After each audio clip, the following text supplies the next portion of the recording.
Dipersembahkan oleh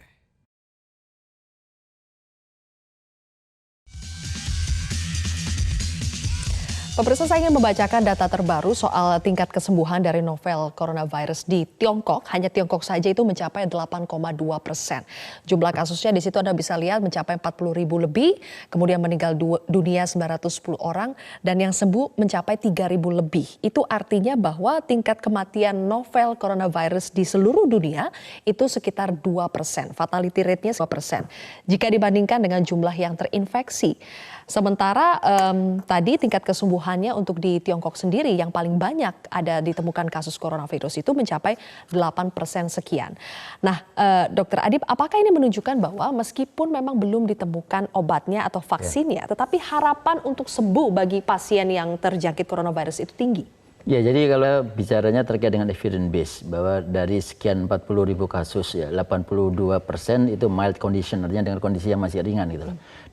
Dengan kematian sebagian besar pun saat ini adalah masih di Cina, di luar Hong Kong 1 sama Filipina 1. Itu pun kalau kemudian data yang disampaikan memang ada yang memang usia, kalau kita bicara usia, memang antara range-nya bisa 1 sampai 75 tahun itu loh.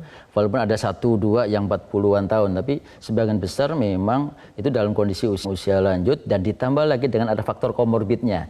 Ada penyakit-penyakit penyerta, mamanya ada penyakit ginjal, jantung dan yang lainnya, sehingga kalau kita bisa nyatakan sebenarnya prinsipnya adalah penyakit virus itu bisa sembuh kalau kemudian daya tahan tubuh kita bagus.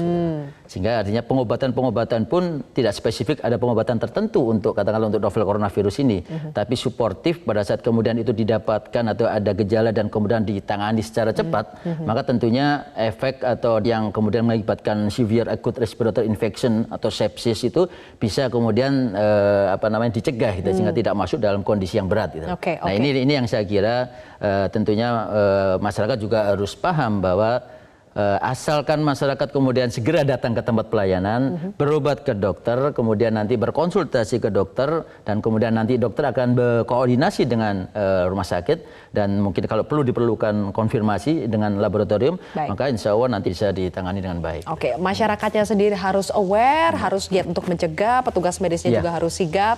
Kita memastikan bahwa kita siap, kita bisa mendeteksi virus corona tersebut ya. Terima kasih Prof. Amin dan juga Dr. Adib telah bergabung bersama kami. Pemirsa, demikianlah akhir dari Prime Talk hari ini. Zilvia Iskandar pamit undur diri, tetaplah bersama kami di Metro TV.